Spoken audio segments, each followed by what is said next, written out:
some of the Jersey City Police off-duty corruption, which I know a lot of people are interested to hear about. So let's go. Yeah, well, you became quite the private investigator, didn't you? I wouldn't call myself a private investigator. I would say a concerned citizen who used journalism to bring about justice. I was looking for change and accountability, but apparently we've got justice now for a lot of corruption that was going on. Yeah, man, you know, a good deed is a good deed. You were the one bringing me up to speed on this a little while back. So let's just elaborate a little bit more for our viewers here. Well, at first, when the FBI came into Jersey City, they were dealing with off-duty corruption, specifically with officers that worked as PIC coordinators. That's right. And what they were doing was a lot of the construction jobs, oversized loads coming into the city, those types of kind of jobs where a lot of people were seeing Jersey City cops on the site, and if they were there, they were kind of sleeping, nodding off. Yeah. And a lot of the corruption had to deal with that. And it didn't actually have to do with my work, even though I was aware of that was going on. Anybody that's followed Real Jersey City and, pretty much the project that it was, it definitely focused on the higher up people. So I never really went down to those, police officers that were making big money off of this, that were the PIC coordinators, that were, double dipping, whether it be with the municipal court, they were, putting in for time when they were working on a duty job or on their regular shift. So, I steered away from that because I thought the bigger concern was the institutional issue, the higher ups. We have, the mayor, we have the police chief, the public safety director, and the police superior officers union. And I tried to bring the focus to there because it's kind of, I believe, a top-down issue. Mm-hmm. And, because the mayor didn't take action, because the mayor saw, I can't touch this because of whatever politics that were going on and deals that he had previously made and didn't want to compromise, he let this continue. So, we'll get to that, but, any specifics you want to start from? Or? No, you mentioned that the mayor, he put himself in quite a predicament, and he compromised himself, and he compromised his own image with this revealed information. Yeah, I mean, I don't think it really compromised him too much. The mainstream media, Jersey Journal, NJ.com, and the larger media that picks up their information from there has kind of skipped over the fact that Chief Zaki, who has pleaded guilty and who did have a no-show job as a deputy chief while Fulop was mayor, and then Fulop made him a chief, and then right before Fulop's decision was coming down to make Zaki the chief, did he stop taking the payments for the no-show job? Mm-hmm. And then, eventually there's different news articles that came out.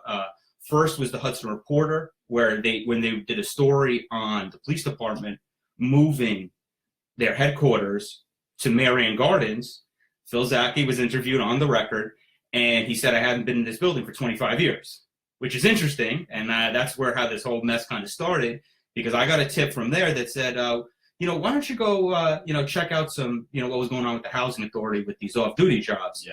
And from there, the first thing I did was I filed a request for the payroll for any officers that they had paid. And I got back a rather large report of a lot of people, and included in there was Chief Zaki. And it was kind of interesting because he was a deputy chief at the time, was working a day job. And after, I was like, man, geez, this guy's working, he's putting in, 24 hours every 2 weeks, pretty much consistently. Yeah. And I said, this is interesting. Let's see if I can go get their timesheets. Mm-hmm. And the housing authority, unlike the city of Jersey City with full administration, handed over the timesheets rather quickly. And in there, you're seeing that Chief Zaki was working 12-hour shifts overnight a lot of times. And Marion Gardens, you're telling me a guy that's essentially working a desk job, 7 to 3 or whatever, making, I don't know what the breakdown is, $70, $80, $60 an hour, whatever the breakdown is, significantly at least double of what the pay was to work extra hours. You're going to work for $26 an hour. On Saturday night after you're making 180, 200,000 a year. It's so blatant what was going on, and Fulop knew. Yeah. They could say whoever. I mean, there's thousands of people that were reading my articles, especially that one about Chief Zaki. For him to say, "Oh, I didn't know about this. I didn't know that Chief Zaki had this. No, blah blah blah." Or later on, "Oh, I forwarded it to the prosecutor and all this stuff," and the prosecutor, doesn't even do a real investigation. They purposely cover it up because this is Phillips police chief. How does that look that you have a police chief that's part of the no-show jobs himself? This is security for people living in the housing authorities. And I mean, you're seeing more articles these days I've seen regarding, heat and conditions, living conditions in a lot of, Jersey City housing authority sites. But the fact that police officers, and mostly a lot of them were superior officers too. We're talking captains, lieutenants, sergeants, and obviously a deputy chief, that were signing up for these gigs at way less, and they're supposed to be providing security. Regular police officers weren't getting those picks. Now, it was only the street crimes guys and the narcotics guys that were getting in on those jobs, overwhelmingly. And it's the same people that you're seeing every single time. So, it's very concerning. I do know right now that the federal investigation has expanded to cover all of those guys. I don't know how many are going to go down. I know a lot of guys are nervous. There's been a lot of retirements with guys that were associated with that. And I don't want to say any names. That isn't my style. We'll see where the feds go with it. But it's definitely concerning. And, Fulop knew. And Shea knew. And the Hudson County prosecutor, Esther Suarez, she knew. And they covered it up. And who are they working for at that point? They're working for, the people, for justice? Are they trying to actually have a real system here? Or is this a sham? And, what are we doing here? There's one of the things that stood out to me. So it was stated he had stolen $31,000 some odd dollars, and was exonerated by the prosecutor's office, and was actually allowed to, for whatever reason, keep a certain amount of that money. All right. So I'm gonna stop you right there. Yeah. So there's two separate things going on there. The exoneration from the prosecutor's office, and they'll make up whatever terminology it was. They exonerated him. They cleared him because they didn't. There wasn't going to be charged. There wasn't going to be anything going forward. They never, at least attempted to act as if that there was something suspect going on here. What they did do is they tried to get me involved and say, oh, Mike, why aren't you helping out with the investigation? They tell a lot of people in the community, oh, Mike is this, he's big, he's a big talker, he doesn't really want to hurt, he just wants to throw rocks and everything. What do you need me to do an investigation for the prosecutor's office? What, this, you don't have detectives in there that could look at the timesheets. Nobody could ping cell phones. Did they do any interviews with people? Did they ask the other people that were on those sites that were supposed to be there at the same time as him? So, there's a lot of concerning stuff from that end, but you have to separate now the prosecutor's office in Hudson County, which is on the county level, and the state attorney general, which, by the way, I did bring all of this stuff to originally, and they decided not to do anything with it. And the much larger is the federal, the FBI. Yeah. And this is what, they're the ones that are right now cleaning up the mess. That is, Fulop's police department and Shea's police department. Phil Zaki pleaded guilty to, a certain, $31,000, and he was going to get paid $24,000. I don't know the specifics of that. I'm not an expert, and this is also all according to NJ.com. Yeah. Oh no, that's according to the United States Department of Justice, who actually, that's their press release. So they're getting it from them. And the thing is that I can't speak to what federal prosecutors are doing with that. All I can speak to is that I have a feeling Phil Zaki did a little bit more than just $31,000 takings over a 4-year period.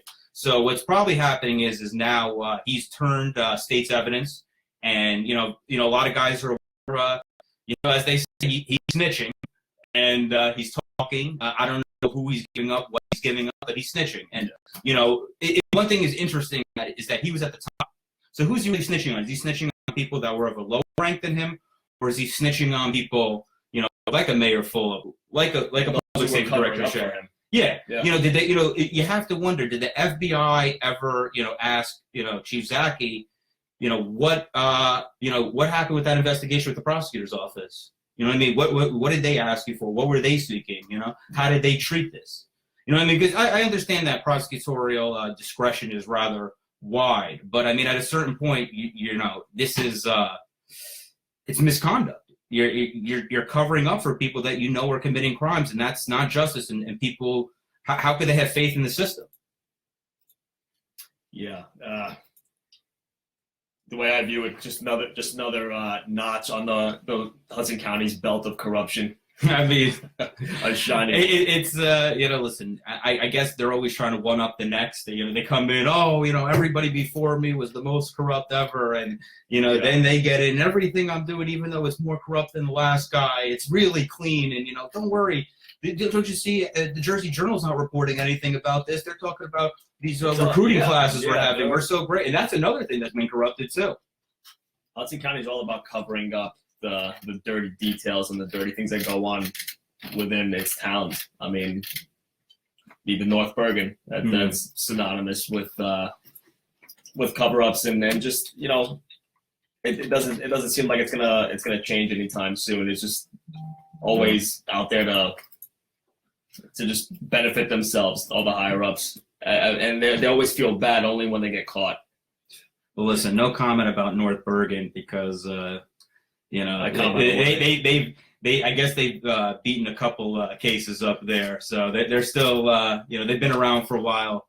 I don't try to. They are the ones though that brought her in. Now you have to remember that a guy like Nick Sacco, a guy like Brian Stack, these are state senators. Even Sandra Cunningham, state senator. Their roles in the state constitution, they have something called senatorial courtesy, and they could stop someone like Esther Suarez from becoming the prosecutor. But you got to remember, she's associated with these people. She worked for Brian Stack. Yeah. She worked for the biggest law firms out there, the Scorinci and Hollenbeck. That's Bob Menendez's best friend, and they were really close to Fulp at the time. Why did they bring her in? Why what was so special about her that she'll cover everything up? Is that what it's about? I mean, she couldn't become a prosecutor the right way, that you got to take care of all the the political people first before justice. So it's upsetting, but it's part of the system. So I mean, the thing is, I was hope that people don't get necessarily. I mean, I'm upset with her. I'm upset because at the end of the day, you're still the prosecutor. When you get in there, you have a choice to continue with the politics, or do your job, or have some integrity. And she chose that. She chose a different path. That wasn't for her. She wanted to play politics. She wanted to become the next attorney general. That's why she was there, to cover up for Steve Fulop, so that when he becomes governor, who do you think is going to become attorney general? She didn't get it now. Gabir Gruwal got it. And I wish him the best forward, but I wonder also about him. Is he going to take on corruption in Hudson County, knowing that a lot of these Democrats that are doing, misusing local government for their own benefit, they supported Phil Murphy. Is he going to go after Phil Murphy supporters? Are you telling me, even if you say, oh, Mike, you're making it up, you're just saying everyone's corrupt. Okay, maybe not everyone's corrupt. All right, I will admit not everyone's corrupt, but let's say 25% of the politicians in Hudson County are corrupt. They're on the tape. And that's really not an unimaginable number, and that, my question is, at what point do some of them get prosecuted? Everyone's getting away with everything. They continue on like nothing happened. I caught people on video. I caught police officers, a public safety director hanging in a bar with a superior officer with a questionable past, okay, when he was on an off-duty job. Caught him on camera, nothing. Because they just look the other way. They laugh and they continue moving forward. Because they don't care, because they know there's no consequence. But then all of a sudden, people make fun of me because I laugh a little bit about what's going on with the feds here and there. But that politics stops with the FBI. When they come in, they don't care that, oh, you're friends with the councilman. Oh, the mayor likes you. You donated to his campaign. Oh, well, no, we're not going to touch you. You know what I'm trying to say? They don't care about things like that. Yeah, that's not their prerogative per se, and that's why these guys now it's not funny anymore. Now it's, oh man, these are people's lives. Well, it was a joke. It was a joke when I was busting everybody on camera stealing. That's right. You just, let him go. Oh, don't worry about it. He's one of the good old boys. He's part of the police superior union. Don't worry about it. Well, it ended up costing every other cop in Jersey City, which is unfortunate. So, what's it done for your image, being the guy who's brought all this really to like the spotlight and essentially fanning the flames? I'm not sure if it's done anything for my image. No. I don't think. I would say that most people don't even know who I am. There's probably a limited amount of people that know what's going on. I mean, the local media hasn't covered my work. They've actually skirted around the fact that I even exist to the best of their ability. Yeah. A lot of it's because I've called out their inconsistencies, their false reporting, their fake news.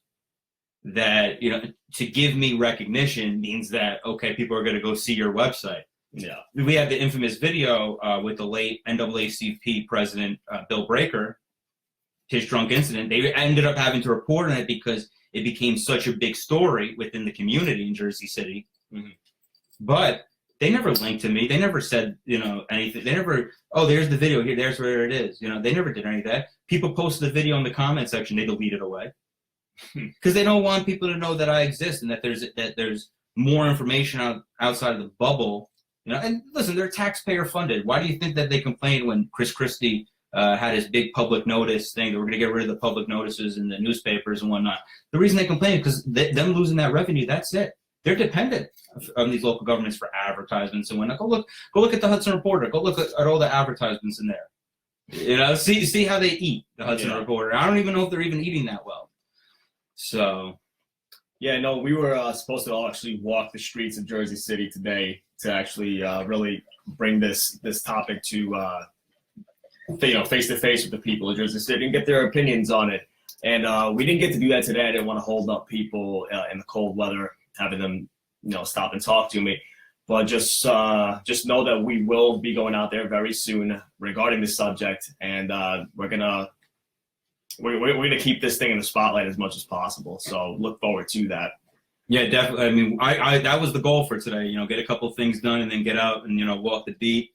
You know, get the reaction of people, because I think the more we bring it to the people, so they understand, you know, the bigger issue here, that it's not just, you know, a couple, you know, cops here and there that have gone rogue. This is an institutional issue.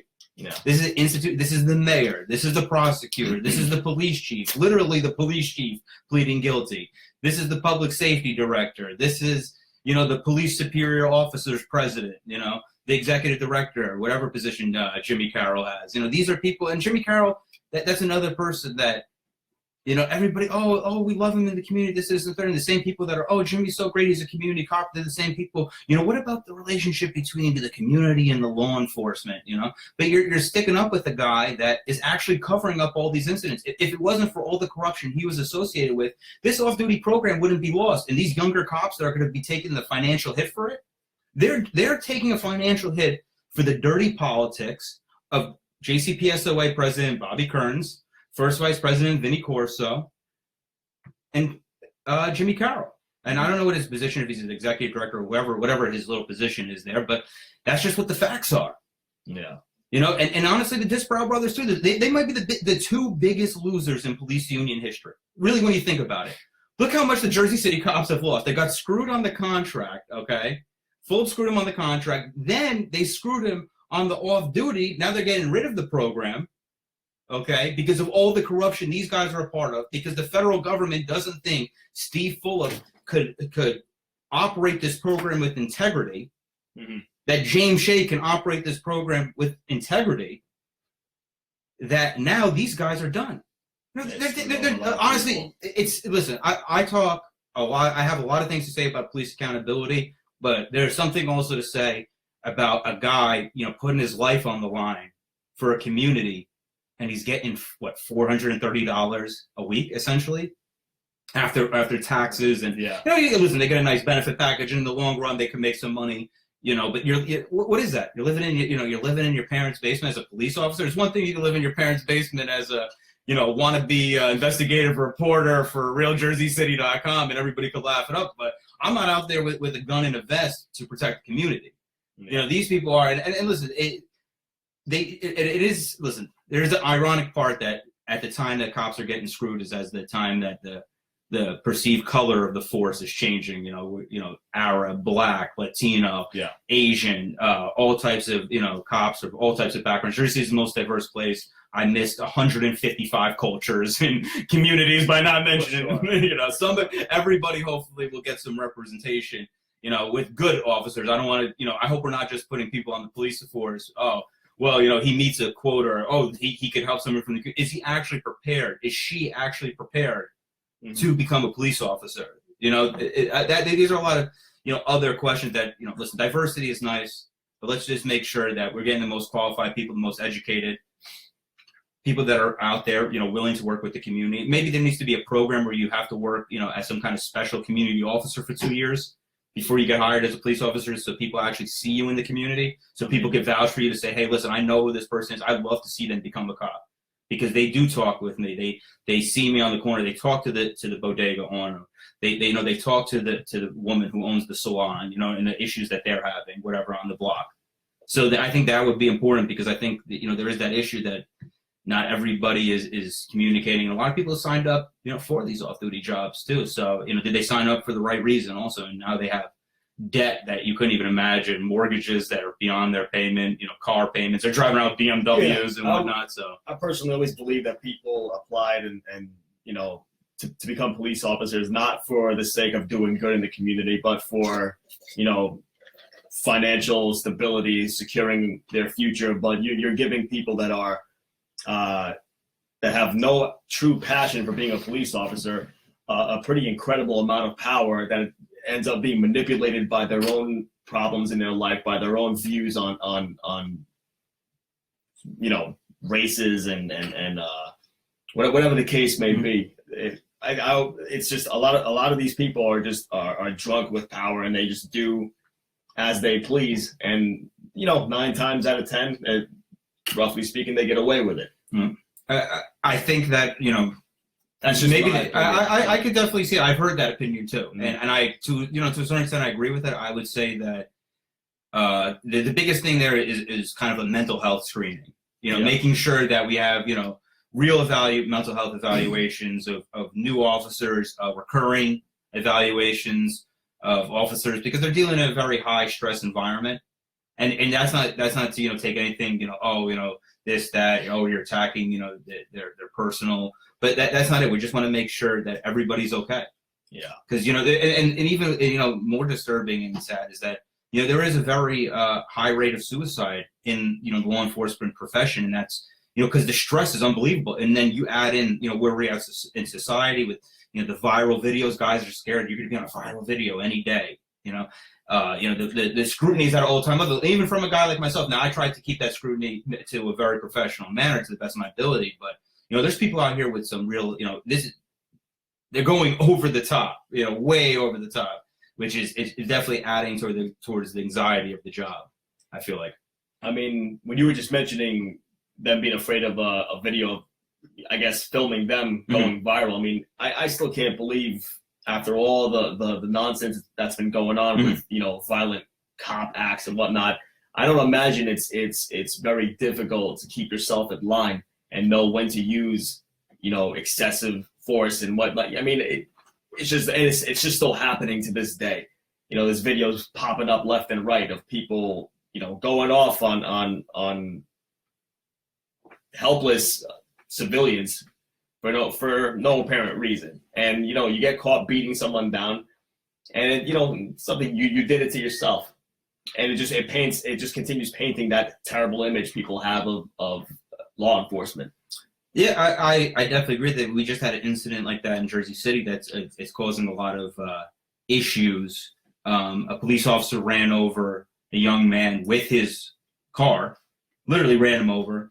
Damages, he got messed up pretty bad on the face, needless to say.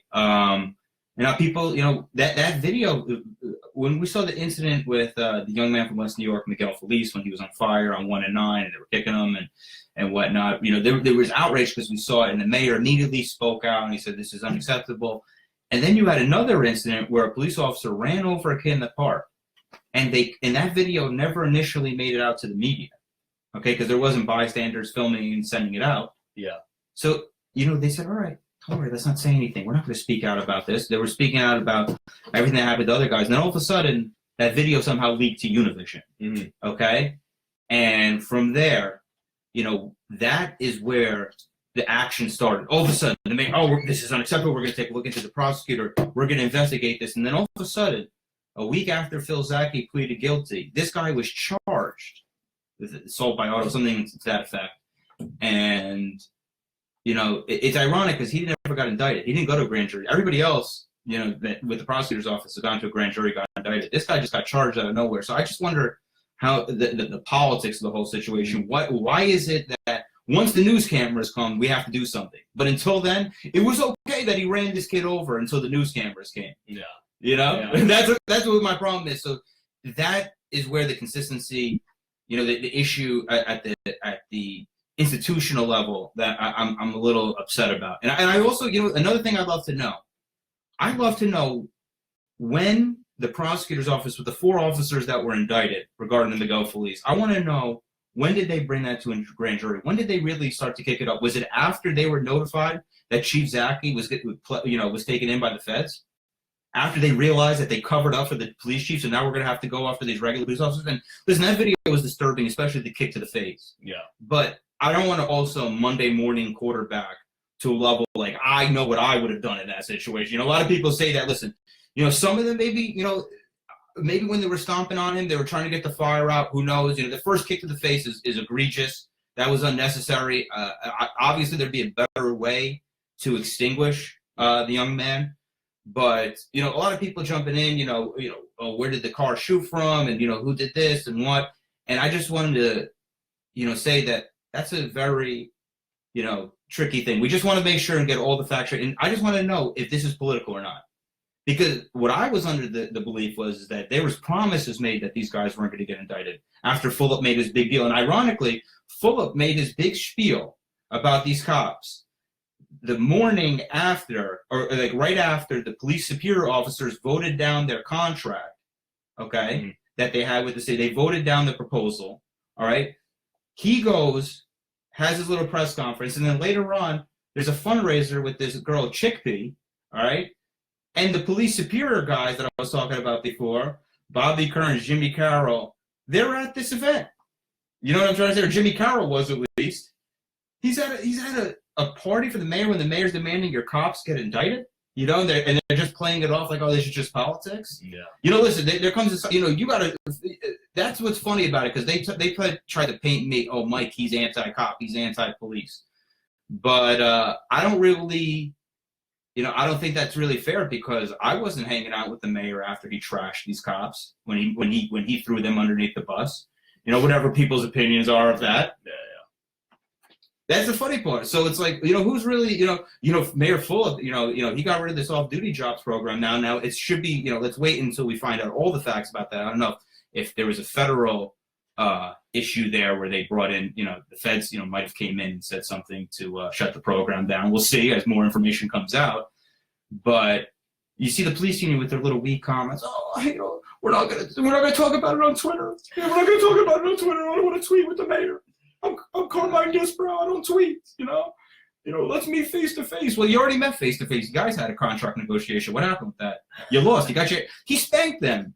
He bent them. Let me tell you something. If the police officers of Jersey City reelect the Disbrow brothers, then they deserve everything that they got from that contract. Okay, because when you vote for failed leadership, you're gonna get Listen, you play stupid games, you win stupid prizes. You know what I'm trying to say? I always hear that line with the police, especially. After a young, man, generally speaking, black young man, gets killed by the police. It's always, he got busted with weed when he was 15. You know what I'm trying to say? He played a stupid game. He won a stupid prize. Well, listen, Phil Zaki, you filled out some fake time sheets. Everyone's, he's such a good guy. Well, listen, you play stupid games, you win stupid prizes. Isn't that what you guys always say? Pretty much. So, you also, when I was speaking to you before, his sentencing is set for when? That's a great question. I wouldn't know that off the top of my head. At the time come, okay. Yeah, it should be some interesting timing right there. I wouldn't be able to answer that. Okay. Those things can get postponed forever, Knowing Hudson County. Well, it's the feds. It's not Hudson County. No. So we're dealing with the feds right now. I have faith in them. If they're postponing it, maybe every single time they postpone it, he snitches on a couple other guys. You know what I mean? Yeah. They're like, all right, Phil, we'll postpone it for 2 weeks. Just snitch on this, and this. Yeah, unreal, man. Well, moving forward. Yeah.